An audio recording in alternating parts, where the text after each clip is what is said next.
Your characters for this.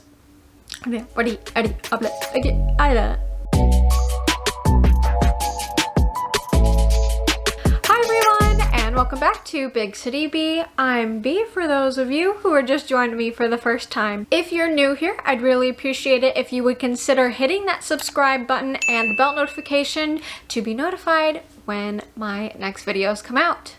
Alrighty, let's get started. Today's book review is going to be Cemetery Boys by Aiden Thomas. The genre for this book is going to be YA LGBTQ horror/romance, and I say horror because there's ghosts. There are a few trigger warnings in this book, so make sure you check out the description down below to see what those are. Alrighty, here's your summary. When his traditional Latinx family has trouble accepting his true gender, Yadriel becomes determined to prove himself a real brujo. With the help of his cousin/best friend Maurizia, he performs the ritual himself and sets out to find the ghost of his murdered cousin and set it free. Your characters for this book. For track number 1, we have Yadriel, Maurizia, and Julian. For track number 2, we have Enrique, who is Yadriel's father, Tio Cartriz, who is Yadriel's uncle, and Miguel, who is Yadriel's cousin. Jumping into what I liked about this book, the first thing is probably going to be obvious to the people who know about this book, but I really enjoyed the trans representation in this book, and not only did we get a trans man, but we also got a trans woman in this book. So that was really awesome to see, and just knowing that trans representation is becoming more prevalent in mainstream books or best-selling books, I think that's really awesome. The second thing that I liked about this book was the ghost and magic. I think the brujex, I think that's the gender-neutral way of saying brujo or bruja. I liked their whole culture and it being based around the magic around being able to heal and set ghosts free. It was just really fun to read. Also, who doesn't wish they could see ghosts sometimes? I know sometimes they would be scary, but for the most part I feel like ghosts would be pretty chill, and I would like to see them sometimes. The third thing that I liked about this book was, once again, the star-crossed lovers trope. The fourth thing that I liked about this book was Julian. Julian was probably my favorite character in the whole book. He had a soft spot in my heart. I do have a couple spoilers for this book, and some of them cover, well, one thing is one thing that I liked, and then two things are two things that I didn't like. So before I go into my spoilers section, I'm gonna quickly jump to the one thing that I didn't like about this book that is not a spoiler. This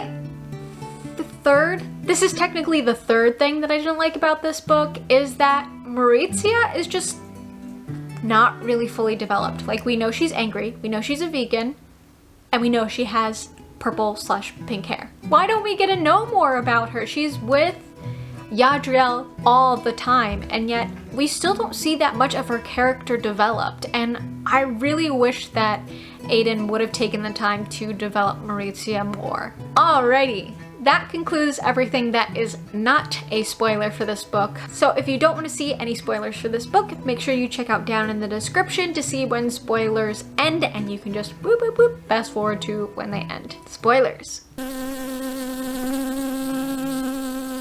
So we're gonna jump back to things that I liked about this book.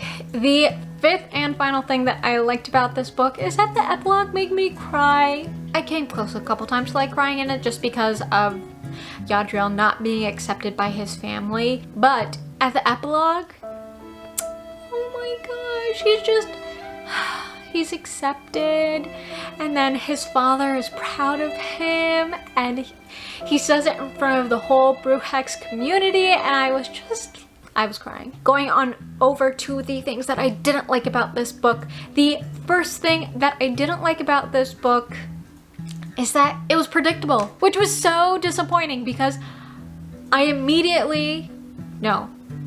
had two guesses. So my first guess was incorrect, but then like the next page I was like, oh, actually this is what happened. And that's exactly what happened.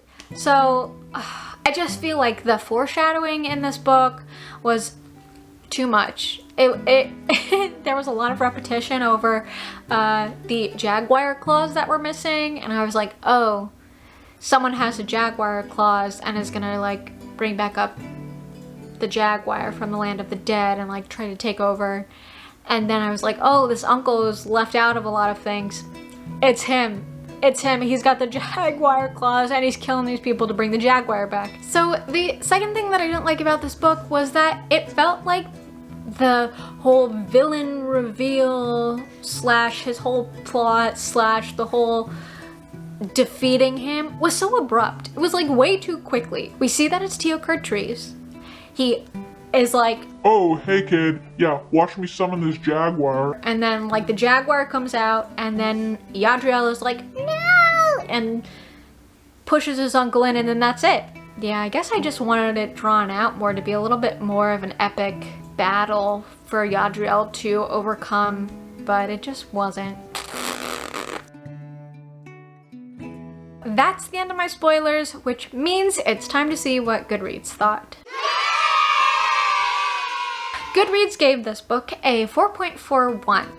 The things that Goodreads really enjoyed about this book were that they enjoyed the Latinx slash trans slash queer representation within this book. They also enjoyed that while Yadriel's family is not accepting of his being a trans male, that they were generally sweet and loving, and you could get that from the family. And a lot of people could relate to Yadriel's family and saw a lot of their own abuelas or tios or tias or cousins in this book. The final thing that Goodreads liked about this book is they liked the relationship between Yadriel and Julian. I think that Yadriel's timidness and then Julian's just exuberance for life just was a great kind of dynamic between the two of them. Now, the things that Goodreads didn't like, and this was a overwhelming comment between people who liked the book and people who didn't like the book, was that they didn't like the plot. They felt that the plot was either meandering, or there was no plot at all, or just that the timing and pacing of the plot was all over the place.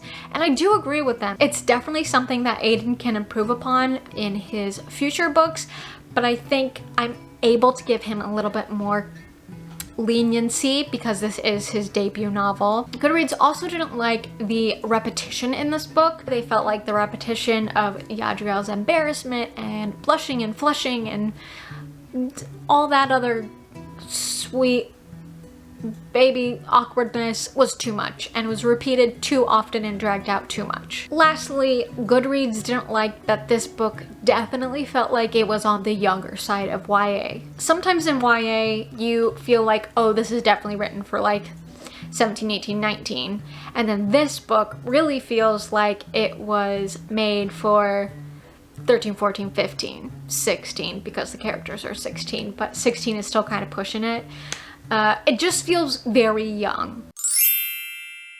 Quote number 1. Why do you have to prove anything to anyone? I really like this quote because I agree. Why do you have to prove anything to anyone? You should just be confident in yourself, and like what makes yourself happy should be all that matters. Quote number 2. He gave everything and expected nothing in return. People like this are rare, so when you can find this quote that applies to people in your life, you should just really embrace them and be thankful that they are in your life. And also, you should check in on them because they are giving everything all the time and not expecting anything in return. It's so easy to forget that they need things in return and they won't ask for them, so you need to like be actively checking in with those people in your life. Quote number 3. Greed and hurt drive people to do horrible things. This isn't necessarily a quote I like, but it definitely stood out to me. Not only because it is so prevalent in this book, but I feel like specifically the greed part is so widespread in our current society. The mentality of give me more, I need more, this isn't enough, it's not enough. And that can lead to them hurting other people or doing things that they might not have done if they had just been content with what they had. Lastly, would I recommend this book? Yes, I would recommend this book, but I would keep in mind that the plot is not so great. And it's also geared towards a younger audience of YA. If you can keep all that in mind, then I would say this is a nice, light read that is a little bit more on the frivolous side, but while being a little frivolous and romancy, it has great representation, and at the heart of it, family dynamics and understanding of the differences of people, and being able to accept what might not be your traditional values, and being able to grow as a person in a community, which I think is fantastic, and that's a great message of this book. Also, I think it's important to support new novelists, and especially those new novelists who are of the BIPOC community or the LGBTQ community, because while they are becoming more mainstream, I feel like they're not mainstream enough, and we need to be supportive of their efforts as much as possible. So that's all I have for you all today. What are your plans for this week? Let me know down in the comments below. If you like this video, I'd really appreciate it if you could give it a thumbs up, and maybe consider subscribing if you liked my content. Alrighty everyone, all the best always. Bye!